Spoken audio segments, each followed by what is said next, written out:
there are all these adults out there who are having kids or raising kids who know that emotional intelligence is very important. They don't truly understand how important. And so they will continue to raise their kids in a way that biases that academic and cognitive intelligence. Well, you know what? That's actually not your job. Your job is to just get them to become like a good human being that has EQ and has good critical thinking and stuff like that. The job of who it is to become good at the cognitive stuff, that's go to school. Welcome to Subcut, the podcast where we get under the skin of issues that are relevant to medical professionals and students and public. It's getting better. Yeah. It needs more work. My name is Justin Sung. I'm a former doctor. Neil Kulkarni, fourth year medical student. So what are we talking about today, Neil? So today is actually a personal sort of topic that I was wanting to talk about the difference between IQ and EQ and the actual, I guess, importance. And it's probably going to be subjective to some extent, but we're just going to mull over some ideas about it with each other and stuff. So what were you so interested in talking about? Growing up. And when I was young, no. Is this story time? No, not exactly story time, but I think everyone can relate to this as well to some extent. There's that one guy in your class or that one girl in your class who always successfully keeps on getting those amazing grades and stuff, and you're just wondering how, like why, and like what do they do different to what you do? I work hard, they work hard, but they're just that one step there. This one step ahead, you know. And academic? Are we talking about academically? Yeah. Right. I'm talking academic. I'm talking about IQ right now. Yeah. And to what extent you can say IQ permeates into their grades and stuff, whatever. Let's just say someone who has really good grades, let's say they have high IQ. I'm just talking about academics or like emotional competency in that way. And we place it so highly growing up, and we put these people on pedestals, and I'm not saying that it's mutually exclusive, that you can't be an academic and you can't be an emotionally competent person as well. But we place the academic competency so highly growing up that we forget about all those amazing people who can really make you feel good when you talk to them and give some really, really amazing advice. The stuff that I just said, actually, which ends up being like so much more worthwhile, so much more useful in adulthood or the older you get. Oh yeah, IQ matters for so little, honestly, when after a certain point. Right. Unless you are just the like a premier in your own little lab, you know, in your own bubble, and you do this on a daily. Yeah. But yeah, and it's just so intriguing as to why we I mean, I don't know if there's been some big societal changes, if something that's happened recently, but I've been thinking about it heaps. And I mean, it's at least in medicine, we value our grades and everything like that, especially going into medicine, maybe in preclinical phase as well. But then, and I can't remember who said it actually, but one of our lecturers said that, and I think I've said this before in the previous podcast session, but like we spend 80% of our time in med school learning about all the physiology and the lectures and stuff behind it, but 20% learning the soft skills and how to be an actual like an empathetic person. Connect which you think is like comes naturally as human beings and stuff. Yeah. But for so much of the time, like that's such a big concept. But once you get into the healthcare system, you know this for yourself, you end up using that 20%, 80% of the time, and that intellectual side, or that sort of should be habits and like should come to you better by then. And the thing is that you don't really need to be a genius, right? Like I think that's a really big misconception, is that medical people like doctors are these must be very smart. Yeah, very smart people that are like, it's not really the case. But you know, to be a good doctor, I mean, look, there are some medical schools out there, you know, that don't even interview their candidates to get into medical school. So which ones do we have? So there's University of Auckland. There's something else. Anyway, we want to talk about, you know, certain universities. We're just joking. Please continue to subscribe and listen and like and share and comment.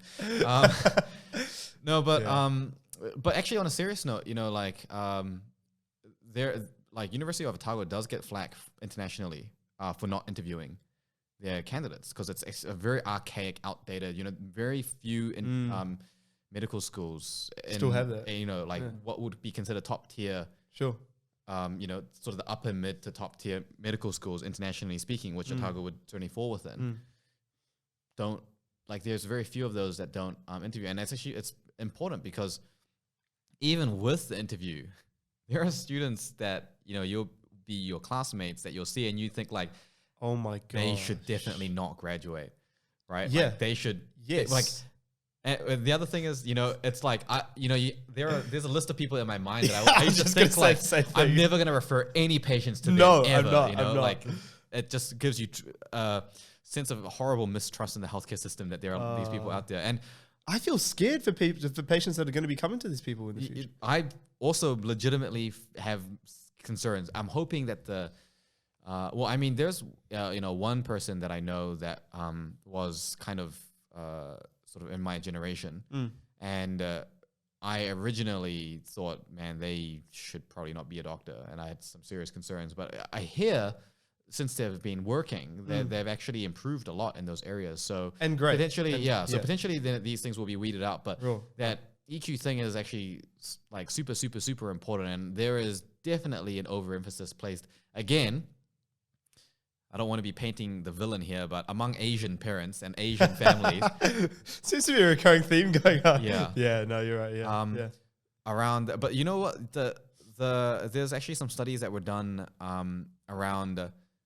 I can't remember as sort of me secondhand regurgitating a study here, but there was a study done around, I think, Polynesian and Maori education frameworks and how Western models of education typically don't reward people that show excellence in EQ related behavior.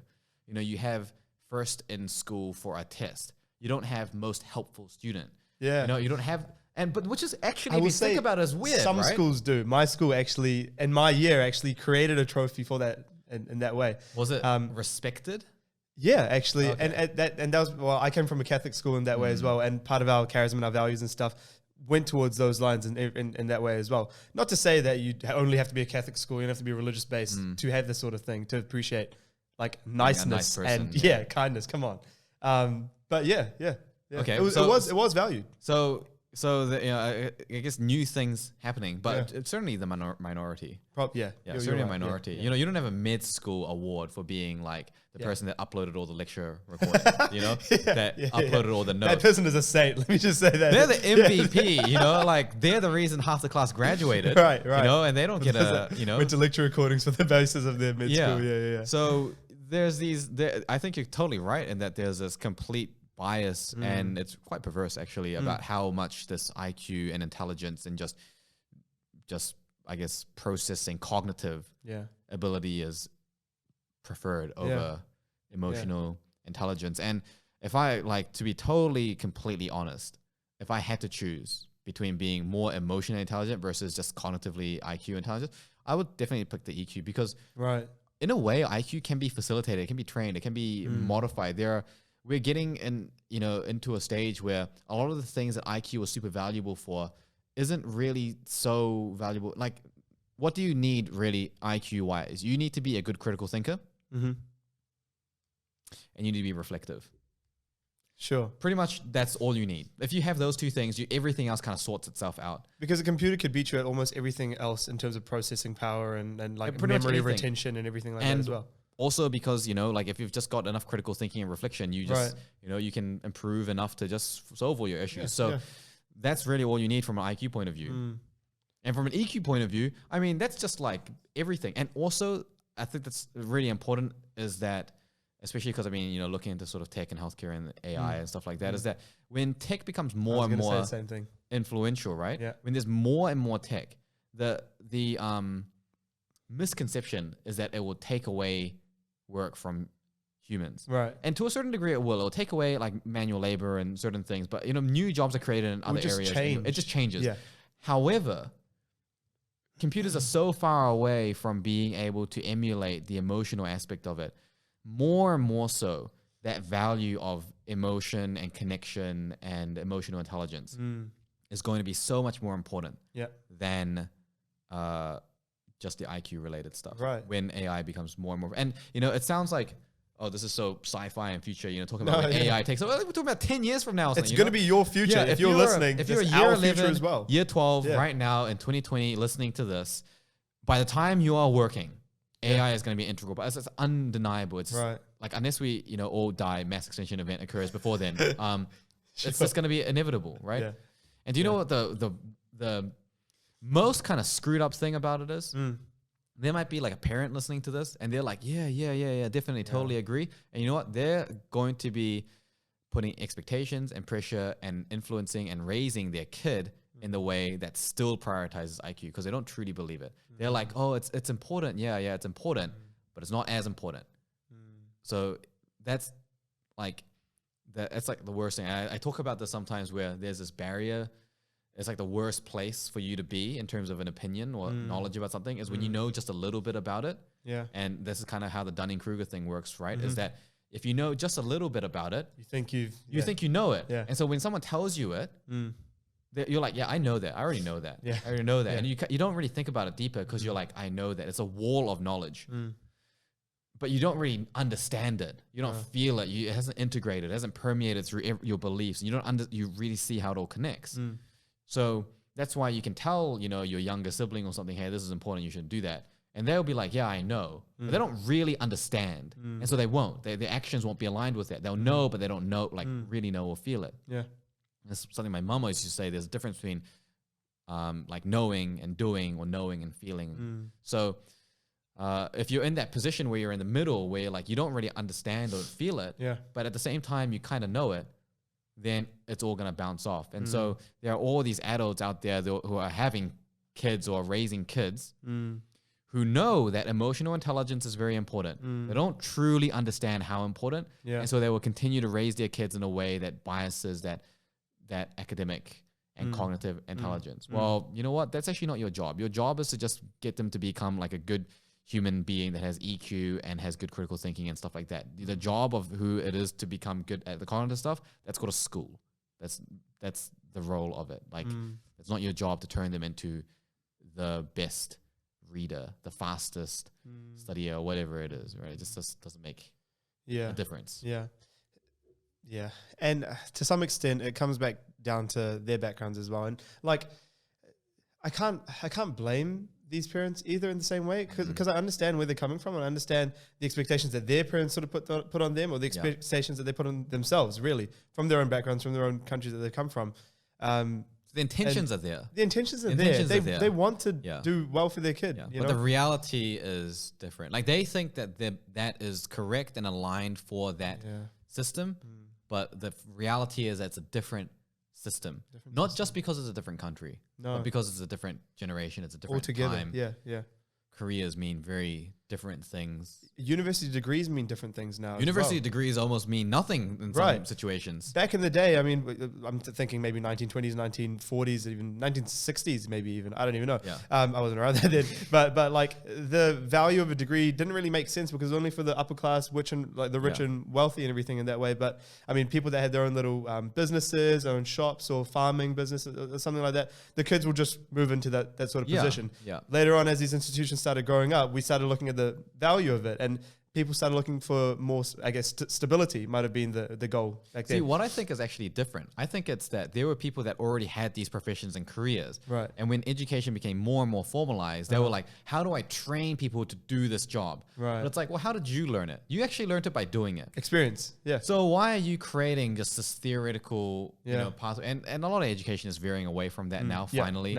But a lot of degrees out there, like some of them are excessively theoretical, teaching theories that don't even work anymore, and actually completely foregoing what's required to do it. And actually, this is something that I say specifically with regards to like a marketing degree, is that it's kind of like a pyramid scheme, in that you have these people that have a PhD or something or in marketing, and they're not marketers most of the time, and so the only way that they get validation for that is to get more people to do that degree. And like the value of that degree is to get more people to do that degree rather than, actually doing the actual job, like marketing stuff.